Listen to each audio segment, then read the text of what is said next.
Le débat de tir croisé avec Jean-Luc Mélenchon, député européen, fondateur du parti de gauche, et avec François de Rugy, député de la Loire-Atlantique, président du nouveau parti écologiste. Bonsoir à tous les deux. Bonsoir. Vous avez accepté, souhaité ce débat sur iTélé que je vous ai proposé, car vous vous opposez sur l'écologie, les institutions, la stratégie politique pour l'élection présidentielle de 2017. Ce soir, Tir croisé vous ouvre son antenne pour confronter vos projets respectifs, articulés dans vos deux livres, Écologie ou gauchisme, il faut choisir, aux éditions de l'Archipel pour vous, François de Rugy, et L'ère du peuple pour vous, Jean-Luc Mélenchon, aux éditions Fayard. Le cadre de ce débat est très simple, 2 parties de 20 minutes pendant lesquelles je veillerai bien sûr à ce que le temps de parole soit équitable pour l'un et l'autre. Nous avons tiré au sort avant l'émission, c'est François de Rugy qui va commencer, c'est donc vous, Jean-Luc Mélenchon, qui conclurez ce débat. Parmi les thèmes que nous aborderons, qu'est-ce que l'écologie politique? Peut-elle exister comme une force politique autonome? Comment articuler la transition énergétique? Ou encore à quoi servirait une 6e République? Mais avant cela, il y a un sujet dans l'actualité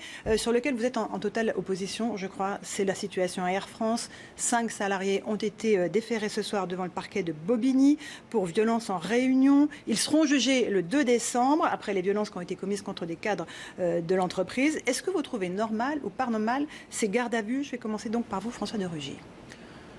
On peut être d'accord sur le fait que quand il y a un conflit social dans une entreprise, il y a un combat syndical qui peut être dur.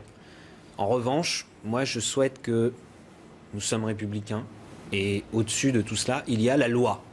Et tout ça doit se faire dans le respect de la loi, parce que derrière le respect de la loi, il y a l'idée que c'est pas la loi du plus fort, c'est pas les heurts physiques, c'est pas les affrontements physiques qui vont décider de l'issue d'un conflit social, même dur. Et donc là, ce qui s'est passé, ou entre salariés d'ailleurs, parce que même si c'est un cadre dirigeant, ce sont des salariés entre eux qui en viennent à être molestés, à être humiliés, parce que se faire déchirer la chemise, c'est évidemment pas pour la valeur de la chemise, c'est pour le symbole de l'humiliation humaine qu'il y a derrière cela, que c'est inacceptable. Et donc la loi s'applique. Après la procédure judiciaire... Il doit y avoir sanction pénale.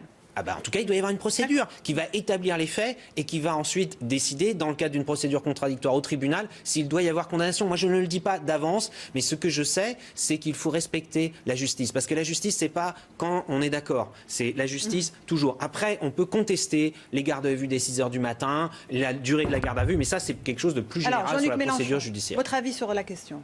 On le connaît, François de Rugy est choqué par l'image de la violence faite à ceux qui sont venus annoncer, sans avoir l'intention de discuter, les suppressions de postes. Je le comprends. Personne ne se réjouit du spectacle de la violence. Personne, ni même ceux qui l'ont commise. Vous le savez bien, François de Rugy, ce sont des situations qui dépassent les intentions des gens. Mais vous leur dites de recommencer? Je leur dis que d'abord, je dis ce que je veux et je précise que je suis d'abord solidaire des personnes qui vont perdre leur emploi. Et c'est cette violence-là qui, moi, me parle le plus, qui parle à mon cœur d'homme, de père, de tout ce que vous voudrez. Parce que je sais de quel prix ça se paye. Nous avons vu comment quelqu'un comme Xavier Mathieu nous a raconté ce qu'a été la lutte des Conti. Vous savez qu'ils ont été humiliés et traités de tous les noms. Et pour finir, c'est l'entreprise qui n'avait pas à licencier. Voilà. Donc c'est cette violence-là à laquelle moi je suis le plus sensible, à l'humiliation de milliers de braves gens qui ont fait des efforts énormes ces dernières années. Alors après, c'était normal que ma parole soit de ce côté-là. Et aujourd'hui, je trouve inadmissible qu'on ait arrêté des gens au saut du lit à 6 heures du matin, ce qu'on a fait à personne d'autre dans ce pays pour des vrais voyous. Voilà, je n'en dis pas plus. J'estime que je suis heureux qu'ils soient en liberté. J'espère que leur famille est rassurée. Vous leur avez dit de recommencer, de ne pas avoir peur. Il y a un syndicat de très petites entreprises qui a décidé de porter plainte contre vous pour incitation à l'agression. Il y a un syndicat de dirigeants de TPE, de très petites entreprises, qui porte plainte contre vous pour incitation à l'agression. Ils disent que les chefs d'entreprise ont peur. Oui, non, je sais pas. C'est grotesque. Non, tout ça n'est pas sérieux. Mettons-le de côté. La France vit un moment un peu délicat, mais je suis heureux de savoir que la question sociale revient sur le devant de la scène au lieu de ces interminables conflits sur les islamistes, les terroristes, Madame Le Pen par-ci, Madame Le Pen par-là. Enfin, on parle des problèmes qui concernent les Français. De quoi demain va être fait? Vais-je garder mon emploi? Aurai-je ma paye? Et ça, je crois qu'on peut tous s'en réjouir, même si c'est passé par un moyen qu'aucun d'entre nous n'aurait souhaité. Le dialogue social, il est possible aujourd'hui dans notre pays. À quelles conditions, François de Rugy? Oui, je crois qu'il est possible. Je crois d'ailleurs que beaucoup de syndicats le souhaitent, qu'il y a des dirigeants d'entreprises qui le pratiquent plus ou moins. Et nous pouvons être d'accord sur le fait qu'il y a des entreprises où les rapports sociaux sont de plus en plus durs, les rapports de travail sont parfois de plus en plus durs. Mais il y a aussi beaucoup d'entreprises où, heureusement, beaucoup de salariés sont heureux de travailler. Il ne faut pas non plus décrire l'entreprise comme un enfer sur Terre. Pour beaucoup de salariés, c'est un endroit dans lequel on peut non seulement gagner sa vie, mais aussi rencontrer d'autres gens et avoir la fierté. Le président de la République était au chantier naval de Saint-Nazaire. C'est dans la région dont je suis l'élu, en Loire-Atlantique. Eh bien, c'est la fierté. Non seulement c'est la fierté des salariés, qu'ils soient ingénieurs, du dirigeant de l'entreprise jusqu'aux ouvriers, en passant par les techniciens, les ingénieurs, et aussi, je peux vous dire, les habitants de Loire-Atlantique. Ils sont fiers qu'il y ait ces paquebots qui soient construits, et je pense que la France entière peut être fière. Donc il faut avoir l'idée que l'entreprise, c'est un lieu où il se passe des choses parfois difficiles, mais où il y a aussi de belles réussites. On a montré une image dans le journal d'un syndicaliste CGT qui a refusé de serrer la main à François Hollande, justement cet après-midi à Saint-Nazaire. C'est normal ? Bon, et je pense que ça correspondait à ce qu'il voulait faire. Il y est arrivé, je lui dis bravo, il voulait qu'on entende sa voix, il a fait entendre sa voix. Bon, alors on va tout bien. Il fallait serrer la main parce que c'est pas poli, l'ouvrier, tu n'es pas poli. Hein, c'est toujours la même histoire. À l'ouvrier, on va reprocher toutes sortes de choses. Je laisse tout ça parce que pour moi, c'est secondaire. Je veux aller dans le sens de François de Rugy sur un point. Trop souvent, on ne parle de l'entreprise. Il y a quelque chose qu'on ne voit pas. Une entreprise, c'est un collectif de travail. C'est-à-dire qu'on produit quelque chose, on a le droit d'avoir une interrogation sur la façon de le produire, sur ce que l'on produit, sur comment on l'échange. Et c'est qui va nous amener à notre débat. La classe ouvrière, les salariés, sont la première ligne de la bataille écologique. Pourquoi ? Parce que le premier qui va savoir ce qu'il y a dans le produit, le premier qui va être malade si jamais on utilise des saloperies, c'est l'ouvrier comme c'est le paysan. Les premières victimes de l'agriculture productiviste, ce sont les paysans qui se chopent toutes les maladies de la terre à cause des saletés qu'on met dans la terre. Donc l'entreprise, par ce qu'elle produit, par les niveaux de qualification attendus de son personnel, est la première ligne de la bataille écologique. Si nous changeons demain le système, ça commencera par la participation de ceux qui sont en première ligne. Et à la fin du mois, là j'organise des assises avec mes camarades, où tous ceux qui viennent sont des travailleurs en lutte, mais qui viennent présenter le volet écologique de leur lutte. Et ça, François de Rugy, je crois que bien sûr, l'écologie politique, nous avons une dette à son égard, à l'égard des Verts, à l'égard de personnes comme vous. Ça, c'est absolument certain. Mais nous, ce que nous avons amené, c'est cette masse immense de gens qui avaient envie de bien faire, d'être utiles à la société. Bref, pour moi, la classe ouvrière est une classe écologiste. Vous êtes d'accord avec ça, François de Rugy ? Oui, mais c'est amusant. Vous dites toujours les travailleurs en lutte, par exemple. Mais il y a tout simplement des travailleurs au travail qui font leur travail, qui sont, comme vous dites, qui peuvent s'interroger d'ailleurs sur le sens de la production qu'ils font. Et parfois, ce sont des salariés dans des entreprises, on appelle ça d'ailleurs les lanceurs d'alerte, qui tirent la sonnette d'alarme sur telle ou telle dérive.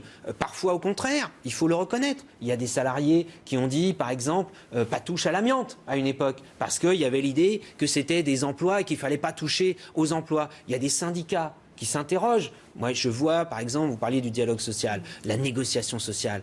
Un syndicat comme la CFDT essaye d'avoir une approche globale. Je vois sur le nucléaire, c'est un syndicat qui a toujours eu des interrogations alors que la CFDT est implantée dans les entreprises comme Areva ou dans une moindre mesure à EDF.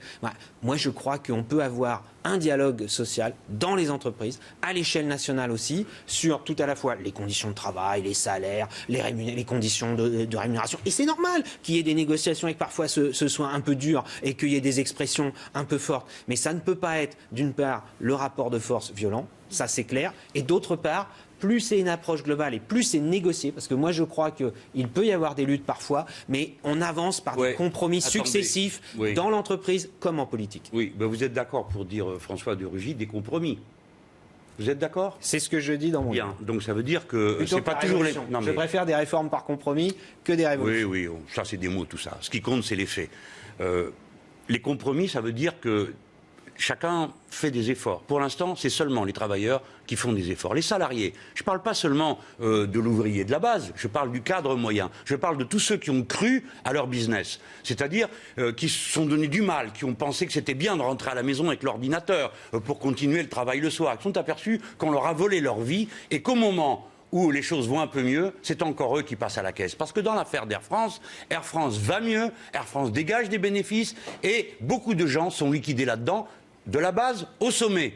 de la base au sommet. Il y a donc toute une série de catégories sociales, des cadres moyens, des cadres supérieurs, en plus des salariés qui comprennent que ce mode de production est absurde. Parce qu'il n'y a qu'un seul objectif en vue, c'est le profit, pas le résultat de l'activité humaine. Parce que pour le reste, la compagnie Air France est considérée comme une bonne compagnie, qui a un taux de remplissage extrêmement satisfaisant.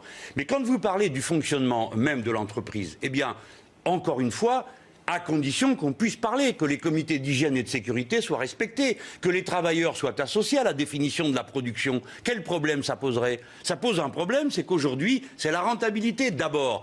La valeur même d'usage d'un produit n'est pas discutée. Ça, nous sommes d'accord, vous et moi.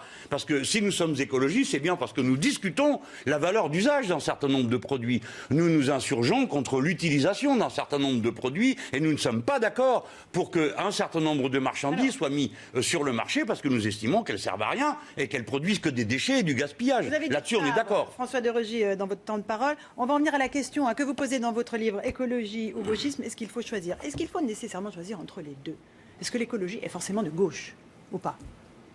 On peut avoir un débat très long, savoir si l'écologie est, comme vous l'avez dit au début, une force politique autonome. Je réponds oui. Est-ce que l'écologie est de gauche, de droite? Est-ce que il y a peut-être des gens qui vous diront qu'après tout, on peut faire une politique écologiste qui ne soit pas solidaire.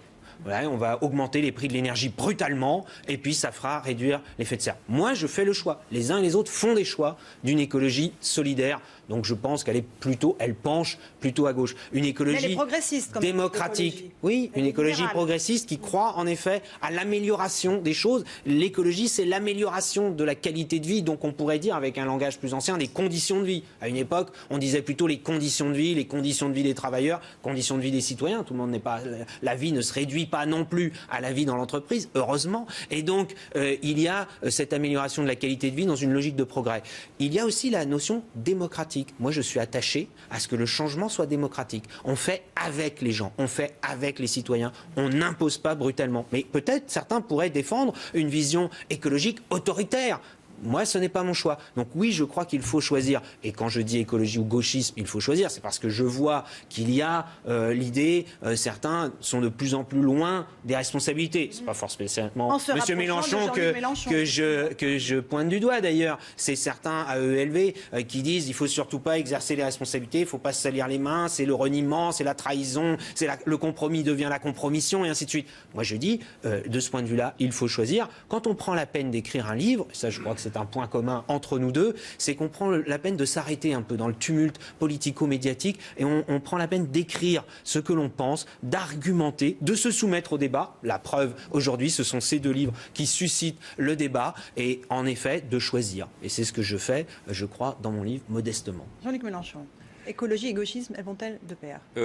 Est-ce qu'elle est de gauche ou de droite? Spontanément, je suis un homme de gauche, je vais vous dire voilà, la solidarité, le partage. Mais j'ai essayé d'élever mon point de vue à un autre niveau dans mon livre. Je parle d'intérêt général humain. Je mets donc en avant quelque chose qui ne porte pas d'étiquette. Nous tous, êtres humains, quelles que soient nos convictions politiques, nous dépendons d'un seul et unique écosystème. Il y a donc un intérêt général humain et nous sommes tous semblables, ce qui, d'une part, montre qu'il y a des biens communs, ruine l'idée raciste, d'après laquelle on serait différent, et il y a un intérêt général humain. Je pense que qu'on soit de gauche ou de droite, on peut accéder à la compréhension de l'intérêt général humain. Regardez, il y a au moins un exemple, je vais vous surprendre, je suis d'accord avec le pape dans ce qu'il écrit sur sa manière de présenter la défense de l'environnement. Pourtant, nous ne partons pas des mêmes prémices, mais nous arrivons à la même conclusion. Dès lors, je pense que l'enjeu pour nous n'est pas de nous battre pour des étiquettes, mais de nous battre pour cet intérêt général. Alors évidemment, vous me direz, qui est-ce qui décide quel est l'intérêt général? Bon, eh bien ça c'est la démocratie. Donc on doit confronter nos idées. Par exemple, dans notre... Bon, vous êtes dans une séquence un peu particulière, et je vous donne acte du fait que vous écrivez ce qui, entre vous et moi, crée un lien parce que nous respectons l'écrit et la pensée de l'autre. Je vous ai lu, c'est vous qui avez écrit. Bon, j'étais prof de français, donc je repère les pompeurs très facilement.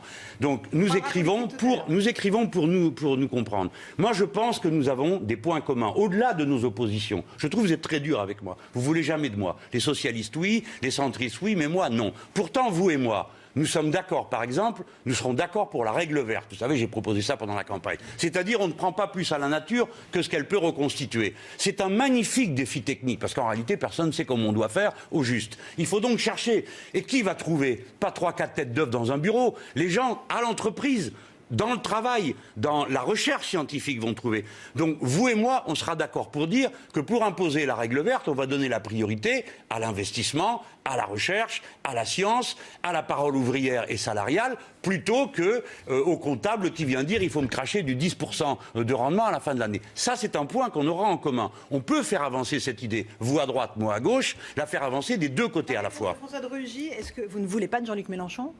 Alors moi j'ai déjà pris position là-dessus de façon claire, mais avant même les élections de 2012. Comme ça c'était clair pour les électeurs. Oui. Moi je souhaitais qu'il y ait une majorité large. Et je continue à souhaiter qu'il y ait dans notre pays des majorités de large coalition parlementaire, assises sur des groupes parlementaires avec toutes les sensibilités politiques. C'est pour ça d'ailleurs que je suis pour la proportionnelle au Parlement. Comme ça toutes les sensibilités politiques seraient représentées. Mais il ne s'agit pas simplement d'être représenté, il s'agit ensuite de savoir qui est prêt à travailler ensemble. La divergence qui me semble être et de méthode et de fond, c'est qu'on ne peut pas faire tout seul dans son coin en disant c'est mon programme, à prendre ou à laisser. Moi je suis écologiste, je crois profondément qu'il faut une transformation écologiste de l'économie par exemple, qui est un défi en effet énorme, mais je ne vais pas le faire tout seul dans mon coin. Je ne vais pas attendre d'avoir 50% des voix pour mon nouveau parti écologiste. Et je vais donc travailler avec d'autres et je vais accepter des compromis avec d'autres. Donc la question, c'est quel compromis on accepte. Il faut accepter déjà l'idée du compromis, de la négociation, d'avancer progressivement. Je parlais tout à l'heure de la révolution. Pas simplement une provocation comme ça sur les mots. J'ai vu dans votre livre, j'ai lu dans votre livre que vous voyez les ferments de la révolution, par exemple, dans les villes aujourd'hui et dans l'urbanisation. Je parle d'une révolution citoyenne. Oui, pourquoi pas, mais c'est quand même toujours la même idée. On attend qu'un jour se produise le soulèvement populaire qui va produire la révolution. Moi, je crois que c'est par la réforme et les réformes successives, grâce à des compromis, qui pourraient être avec des gens comme vous, si vous en acceptiez le parti. Puis après, il y a la question, quand vous dites la règle verte, des choses comme ça, vous reconnaissez vous-même que c'est un peu abstrait, un peu théorique aujourd'hui. Donc, il faut savoir comment on fait. Moi, je suis d'accord pour dire qu'on ne va pas perpétuer le système actuel. Si on perpétue comment ça marche aujourd'hui, on ne fait pas d'écologie, ou très peu, ou à la marge. La discussion s'arrêtera parce qu'il n'y a plus de planète. Alors, mais le but, c'est pas non plus de revenir à des vieilles idées, même si elles ont cours à gauche depuis parfois des siècles, sur la planification, par exemple. Et tout serait planifié d'en haut, serait décidé, même si c'est décidé politiquement. Puis ensuite, tout s'appliquerait de façon autoritaire partout dans le pays. Moi, je crois plutôt aux choses qui viennent par en bas. Et qui viennent par en bas par non seulement les citoyens, les associations, les entreprises, l'initiative, l'esprit d'entreprise, l'innovation portée par des chercheurs, des créateurs. C'est aussi par des entreprises. Dans le domaine de la transition énergétique, vous le savez très bien. Le monopole, par exemple, qui était celui d'EDF, c'était le monopole du nucléaire. Il faut avoir une diversité de solutions écologiques pour l'énergie et donc il faut avoir une diversité d'acteurs. Une réponse rapide de Jean-Luc Mélenchon. Oui, il ne faut pas donner des angles à une discussion qui n'en sont pas. Je suis pour la planification et la planification écologique, c'est-à-dire l'organisation rationnelle, pensée, discutée de la production et de l'échange. Mais ça n'a jamais voulu dire qu'on décide tout depuis Paris. Vous prenez l'exemple de l'énergie. Vous êtes pour la décentralisation? Mais bien sûr. Ah bon? Mais depuis 17... Dans votre livre, c'était plutôt, vous disiez l'État, le département, la commune, comme si c'était les horizons indépassables. Ça, c'est de la décentralisation, non, les départements et la commune. Enfin, vous voyez bien. Non, c'est pas de la décentralisation. Le fait d'avoir 36 600 communes en France qui ne permettent pas. Non, je suis mais attendez, monsieur de Rugy. 200 habitants ne permettent pas ne changeons pas un certain nombre de changements. Ne changeons pas de sujet, mais plus il y a de démocratie, mieux on se porte. Bon, est-ce qu'il peut y avoir plusieurs intervenants et acteurs? À l'évidence. Mais il y a des choses qui, elles, procèdent de l'intérêt national. Par exemple, vous parlez d'énergie. Essayez, monsieur de Rugy, de faire fonctionner un système électrique dans un pays si vous n'avez pas un réseau qui est contrôlé nationalement. C'est impossible. Vous savez pourquoi il y a EDF? Je suis même pour un réseau européen. Écoutez, vous savez pourquoi il y a EDF? Oui, vous savez pourquoi il y a EDF? Parce qu'avant, il y avait des compagnies électriques et c'était impossible d'arriver à harmoniser tout ça. Aujourd'hui, vous acceptez la loi sur la transition énergétique dans laquelle sont prévues la vente au privé des barrages. Eh bien, allez voir les 5 barrages qui moulinent la même quantité d'eau qui va servir notamment à fournir de l'électricité de secours à la centrale de Blaye si on devait en interrompre le fonctionnement. Et imaginez-vous qu'on va vendre les 5 usines qui turbinent la flotte à a des entreprises différentes. Eh bien, monsieur de Rugy, voici le résultat. Quand l'État dira « stop, il y a trop d'électricité », vous devez arrêter de produire, eh bien, celui qui aura acheté tel barrage dira « mais moi, ça me coûte de l'argent, donc vous devez payer ». Monsieur de Rugy, à partir de là, celui qui doit interrompre, couper la production électrique, va y réfléchir à 2 fois. Or, pourtant, l'urgence pourrait motiver qu'il coupe immédiatement l'électricité. Donc, vous voyez, il faut marier le national et le local. Et surtout, il faut planifier. On en parlera dans un instant. Voilà, dans un instant, il est 19h, on va faire le journal et vous aurez la parole, François de Rugy. Vous avez léger temps de retard sur Jean-Luc Mélenchon. Dans un instant, le débat de tir croisé, tout de suite le journal Romain Desarbres.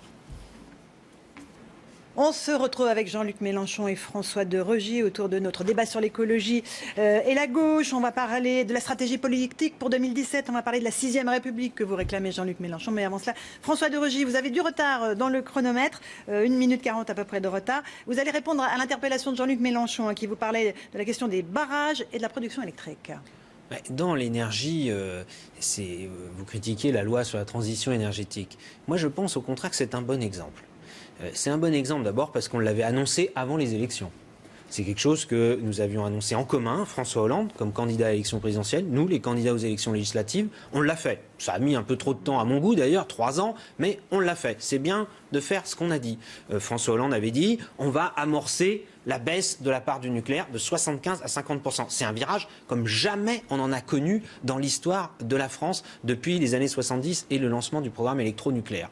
Et qu'est-ce qu'on fait dans cette loi? On fixe des objectifs, on donne le cadre, on donne la perspective. Voilà la direction vers laquelle il faut aller. On se donne des moyens de régulation. C'est-à-dire que le politique, avec l'État, avec ses moyens, va avoir des moyens de régulation. Mais ensuite, on laisse les acteurs se développer pour faire. C'est qui les acteurs? Parce qu'il faut être précis. C'est les entreprises publiques et privées. Il y a des entreprises publiques. EDF en fait partie, même si son statut a changé. C'est une entreprise à 85% publique. Et les entreprises publiques, c'est pas une garantie contre les faillites. Regardez Areva.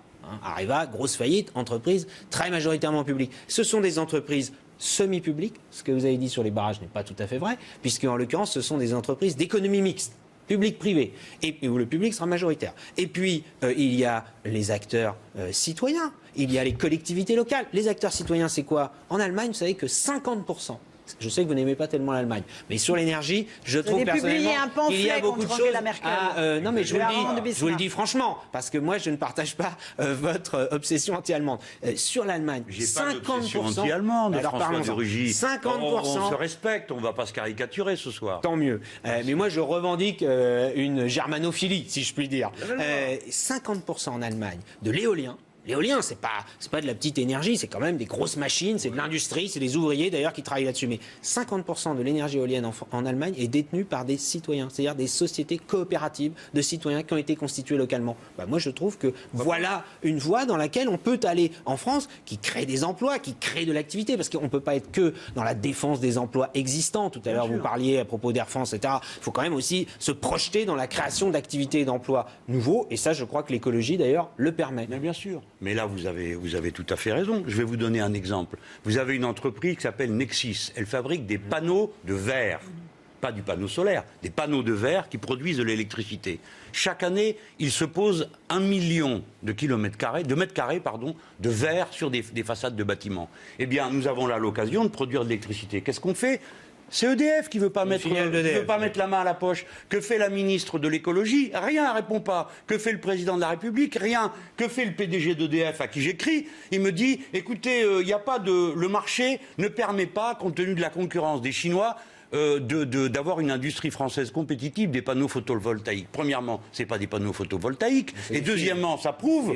Non, mais c'est tout à fait différent. C'est du verre. Qui chauffent, si vous mettiez du verre sur la tour Montparnasse, elle serait autonome, ce verre-là, et tout le quartier aussi. C'est pour dire, l'écologie politique a quelque chose de très concret. Tout à l'heure, vous disiez, François de Rugy, la règle verte, c'est un peu abstrait. Mais je vais vous donner un point d'application. Comment on dit à nos ingénieurs, à nos techniciens, à nos ouvriers? On leur dit, écoutez, voilà... Objectif, zéro emballage, zéro déchet, pardon. Il y en a assez de ces montagnes d'emballage de tous les côtés. Ça, c'est très concret. Tout le monde se met au travail. Je ne vous dis pas qu'on va y arriver en une semaine, mais comment on planifiera? Planifier, qu'est-ce que ça veut dire? Prévoir, organiser, mettre en relation un compartiment avec l'autre, prévoir la formation des gens, car tous ces métiers-là, ils s'apprennent, ça tombe pas du ciel. C'est ça que ça veut dire planifier, François de Rugy. Et c'est ça qui est important de bien faire comprendre. Nous sommes dans le concret. C'est pourquoi je vous parle de planification, c'est pourquoi je vous parle de règles vertes, et c'est pourquoi, puisque vous parliez d'énergie, je me permets de vous dire que je n'ai pas la même appréciation que vous sur cette fameuse loi de transition énergétique. Non, François de Rugy.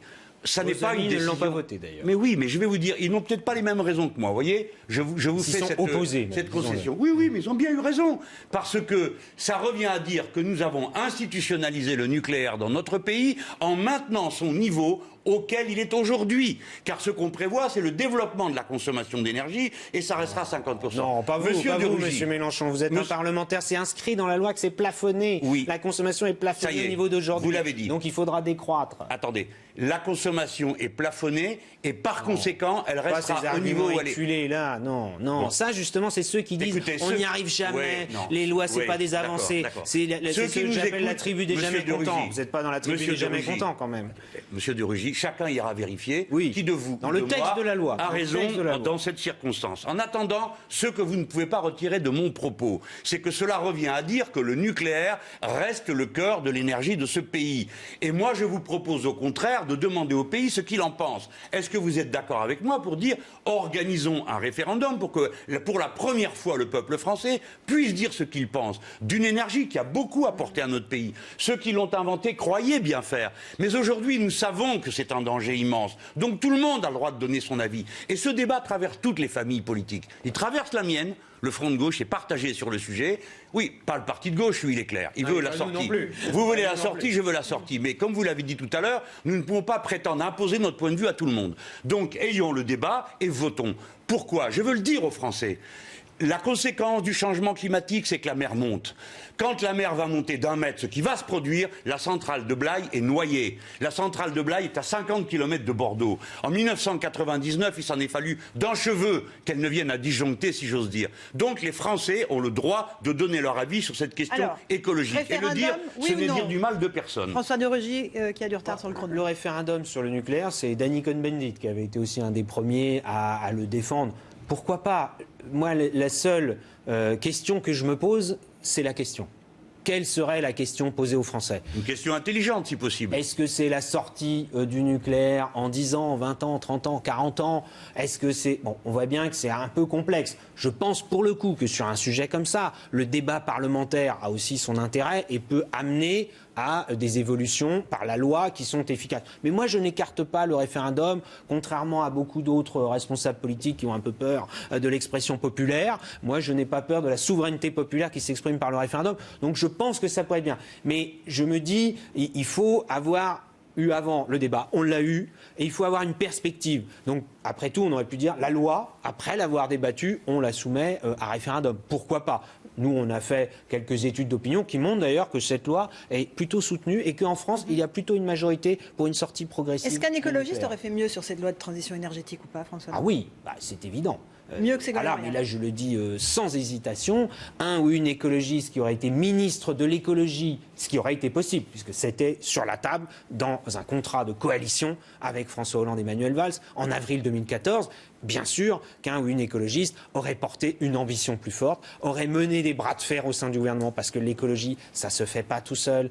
Très rapidement, ça devient la dernière des priorités. D'ailleurs, on pourrait en discuter dans la gauche traditionnelle, quels que soient ces courants, y compris la gauche contestataire, protestataire, que vous représentez aujourd'hui, d'ailleurs, avec une certaine force et un certain succès électoral au moment de la présidentielle dernière. Eh bien, souvent, cette question-là, elle se retrouve en dessous de la pile au bout d'un certain temps. Et donc, les écologistes et leur utilité politique, démocratique, c'est de remettre tout le temps l'écologie au-dessus de la pile, où qu'il soit, parce que le changement écologique, c'est ici et maintenant, pour paraphraser François Mitterrand, que je crois vous aimez bien. Eh bien, l'écologie, c'est ici et maintenant, parce qu'on n'a plus le temps d'attendre. On ne peut pas se permettre de dire qu'on va attendre la révolution, qu'on va attendre le grand soir, qu'on va attendre que tout le monde soit d'accord. Donc c'est ça, votre stratégie politique. Vous allez être content de moi, parce que moi, je l'ai mis sur le dessus de la pile, le livre L'air du peuple repense et reformule la stratégie de la gauche à partir de la question de l'écologie politique. J'ajoute j'ajoute que c'est la seule manière que nous avons de sortir de la société du chômage de masse et de sortir par le haut, c'est-à-dire avec de la trouvaille et de l'intelligence. Il y a un instant, nous parlions du référendum sur le nucléaire. Vous disiez, la question est de l'important. Vous avez raison. On ne peut pas résumer ça à un truc binaire, stupide. Mais en même temps, ayons de l'humilité. Monsieur de Rugy, vous savez comme moi qu'on ne sait pas démonter les centrales nucléaires. Donc c'est les ingénieurs et les techniciens qui nous diront combien de temps il faut. Et il faut que nous, on organise le fait qu'à mesure qu'on démonte, la production d'énergie puisse être maintenue. Donc inventer et mettre en place les autres outils. On est déjà en situation de surproduction. Bon, oui, avec... c'est possible. Peut-être bien. Donc si nous mettons en place l'économie de la mer, c'est-à-dire tout ce qui peut toucher aux hydroliennes, tout ce qui peut toucher aussi aux géothermiques. Il faudra calculer, organiser les choses. C'est ça la planification. C'est reconquérir le droit au temps long. Le temps écologique, c'est le temps du temps long. Le temps court, c'est le temps de l'argent. C'est le temps de la transaction immédiate. Nous avons besoin de reconquérir le temps long comme une propriété publique. Vous et moi, nous pourrions dire, nous mettons un référendum, mais nous dirions aux gens, nous avons l'honnêteté de vous dire que ce sont les ingénieurs qui vont nous dire combien de temps ça prend. Et si moi je présidais le pays, je dirais en plus, écoutez, il me faut le temps de vous dire combien de temps il nous faut pour arriver à mettre en place le nombre de machines dont nous avons besoin. Donc, on doit mélanger la technique et la démocratie. Il n'y a pas de démocratie dans le temps court, c'est l'instantané, c'est la pulsion. L'écologie et la démocratie, c'est le temps long. Alors, voilà, monsieur de Rugy, ce qui est notre vrai enjeu à tous les deux, face à tous les autres. Justement, tous les deux, comment est-ce que vous allez vous entendre politiquement? Il y a des échéances, il y a les régionales qui arrivent, la présidentielle derrière. Comment est-ce que vous, qui avez quitté Europe Écologie Les Verts pour créer un nouveau parti écologiste, vous allez pouvoir discuter avec la gauche de Jean-Luc Mélenchon? Est-ce qu'il y a des passerelles possibles pour les prochaines échéances électorales? Quand je dis qu'il faut faire de l'écologie ici et maintenant, c'est concret. Pour les prochaines élections régionales, par exemple, il y a deux possibilités. Soit on dit la politique nationale ne va pas. Déjà, on s'éloigne, vous voyez, des enjeux régionaux. La politique nationale ne va pas. Il faut la sanctionner à l'occasion de ces élections. Il est hors de question de travailler avec ceux qui, de près ou de loin, représentent localement cette politique nationale. Déjà, moi, je ne partage pas, je le dis clairement, je ne partage pas cette appréciation apocalyptique sur la politique nationale. Je trouve que dans votre livre, d'ailleurs, il y a un peu une obsession anti-Hollande. Je me permets de vous le dire. Vous êtes tellement dans l'obsession anti-Hollande que, par exemple, j'ai vu, je crois que c'est à la page 50, vous dites que Hollande n'a jamais parlé, le président de la République n'a jamais parlé du dérèglement climatique et de ses conséquences. C'est-à-dire quand même, il a décidé, c'est lui qui a demandé que la conférence mondiale sur le changement climatique ait lieu à Paris et qui mobilise aujourd'hui. Moi, je trouve qu'aujourd'hui, les discours sont positifs, mais je sais d'expérience que les discours ne suffisent pas. Il faut passer à l'acte. Mais au moins, je pense qu'on ne peut pas dire qu'il n'en a jamais parlé. Sur les élections régionales, soit on se rassemble pour essayer de trouver des solutions communes. On a un bilan commun. Ce n'est pas votre cas, parce que vous et vos amis, vous n'étiez pas dans les majorités régionales. Mais les écologistes étaient aux responsabilités dans toutes les régions, à part l'Alsace et la Bretagne et la Corse. Et puis, par ailleurs, il y a cette question du Front National. On ne peut pas faire comme si de rien n'était. La France autour de nous, elle change. C'est pas la même qu'il y a 5 ans. Certains disent « Ah, mais il y a 5 ans, chacun avait présenté ses listes, etc. » Oui, mais il y a 5 ans, Front National faisait 3 fois moins de voix qu'aujourd'hui. En 2012, quand vous vous êtes présenté à l'élection présidentielle, vous aviez d'ailleurs, je crois, vous étiez donné un peu comme défi de ramener Marine Le Pen derrière vous. 18% des voix, elle a fait. 18% des voix. Et vous voyez bien, vous êtes ensuite présenté aux législatives. Moi, je salue d'ailleurs le côté défi, mais vous êtes arrivé loin derrière elle et il s'en est fallu de peu qu'elle soit élue face à un socialiste. Et c'est le rassemblement de tout le monde qui a empêché son élection. Donc moi je dis, parce qu'il n'y aura pas d'écologie, on ne parlera plus d'écologie si l'affrontement en Nord-Pas-de-Calais-Picardie, il est entre M. Bertrand et Mme Le Pen. M. Bertrand, on est prévenu, il veut confier la présidence de la commission environnement dans le futur conseil régional, s'il est élu, à un chasseur. Vous voyez le symbole, il le fait exprès d'ailleurs, il ne s'en cache pas. Mme Le Pen ne parle jamais d'écologie. Marion Maréchal Le Pen et Christian Estrosi en Provence-Alpes-Côte d'Azur non plus. Donc moi je dis que là, il faut se rassembler. On a des différences. Ce ne fait pas Cécile Duflot et Europe Écologie Les Verts. Voilà, et on voit les différences. Est-ce qu'elles sont insurmontables? On en discute, on est des démocrates, donc on regarde les compromis qui peuvent être passés, on regarde le bilan dans nos régions, l'action qui a été menée par ces majorités de gauche et écologistes dans nos régions, elle est positive pour les habitants de nos régions, sur les TER, transports express régionaux, sur les lycées par exemple. Voilà ce sur quoi on peut s'appuyer pour avoir des projets pour les 5 années qui viennent. Un mot de Jean-Luc Mélenchon là-dessus, et après on garde un peu de temps pour la 6ème République qui vous est chère. Je prends, d'abord, on se donne un peu de hauteur par rapport à la tambouille électorale. Je pense que nous pouvons faire une œuvre utile. Nous sommes dans un moment où nous devons être des conscientiseurs. Voilà, vous le faites plutôt sur le côté droit. Moi, je le fais plutôt sur le côté gauche. Il faut que tout le monde comprenne que l'écologie politique, c'est pas une question dans le programme. C'est le point de départ. Sinon, il n'y aura plus de débat parce qu'il n'y a pas d'écosystème compatible avec ce mode de production. Vous comprenez, les gens? C'est fini, c'est terminé. On ne peut plus continuer comme ça. Il faut inventer un autre monde. Maintenant, deuxième chose. Monsieur de Rugy, moi, je veux bien entendre tout ce qu'on peut entendre, mais enfin, qui est-ce qui soutient ici une liste avec une tête de liste écologiste? C'est quand même bien moi. Alors je ne comprends pas quel reproche vous me faites. En Midi-Pyrénées, Languedoc-Roussillon, la tête de liste vient d'Europe Écologie Les Verts, en alliance avec nous. Et nous sommes en train, dans les sondages, nous sommes en train de nous battre et peut-être que nous allons être en tête de la gauche. C'est quand même bien d'aller devant les électeurs, leur demander ce qu'ils en pensent. Dans le Nord-Pas-de-Calais, mes amis soutiennent la liste avec une écologie. Pourquoi vouloir absolument diviser en deux blocs antagoniques alors que nous sommes avec une droite et une extrême droite qui font la course en tête? Laissez-moi vous répondre. Je suis d'accord avec vous. Prenons l'exemple du Nord-Pas-de-Calais. Tout le monde sait que les socialistes ont perdu, le savent eux-mêmes. C'est à peine s'ils se battent. Pourquoi n'ont-ils pas proposé qu'une liste se fasse, peut-être avec quelqu'un d'autre, qu'un membre ostensible du parti du gouvernement? Ça aurait pu être votre propre camarade, que les miens soutiennent, Sandrine Rousseau, dans cette région. On aurait pu dire, eh bien voilà, on confie à cette femme le soin d'emmener une liste dans laquelle tout le monde se retrouverait. Non, les socialistes ont dit, venez derrière nous, et surtout, silence dans les rangs sur notre bilan. Je pourrais continuer, Ronald. Vous n'avez jamais voulu vous mettre autour de la table, et c'est comme pour le gouvernement, autour de la table pour travailler ensemble. Ne changez pas de sujet. Vous me parlez des élections régionales. Vous me dites qu'il y a un danger. Je vous réponds que face au danger, ce qui nous est proposé, c'est de nous aligner derrière les socialistes qui sont la cause du danger. Parce que c'est leur manière de faire qui a donné ce levain terrible qui a permis à Madame Le Pen d'occuper ce terrain. Comprenez-le, il n'y a rien de plus normal. Il y a un premier tour et un deuxième tour. Il n'y a rien de plus normal que d'aller demander aux électeurs ce qu'ils préfèrent. Vous et nous pouvons être la nouvelle gauche, la gauche de la suite. Peut-être vous davantage que moi, compte tenu de votre âge. Vous comprenez? C'est ça qu'il faut proposer au peuple français. Il ne faut pas avoir peur de la démocratie et de faire des bricolages d'apparatchiks qui font des listes et après on vient avec le revolver leur mettre sur la tempe en leur disant c'est ça ou le Front National. Ce n'est pas acceptable. Et je suis sûr que vous-même, vous êtes d'accord avec ce que je viens de dire. Vive la démocratie par-dessus tout. Il y a 2 tours. Donc au premier tour, on doit essayer de faire une offre totalement nouvelle. On peut le faire ensemble, d'ailleurs on le fait dans 3 ou 4 régions. Vous n'allez quand même pas le renier, non? Non, on ne le fait pas parce que moi je ne suis plus à ELV en partie pour cette raison-là. Justement parce que je ne souscrivais pas à cette stratégie, et c'est un peu ce que je disais déjà dans mon livre, et quand je dis écologie ou gauchisme, il faut choisir, parce que une des caractéristiques... C'est pas gauchisme, moi. Mais une des caractéristiques, allez, on va dire de la gauche radicale, de la gauche rouge, comme vous disiez tout à l'heure, c'est de régulièrement dire la gauche de gouvernement n'est pas assez à gauche. La thématique de la trahison, du reniement, dès qu'on est au pouvoir. Moi, je dis qu'il faut assumer. Dit ça, moi. J'ai été 32 ans socialiste. C'est dans votre...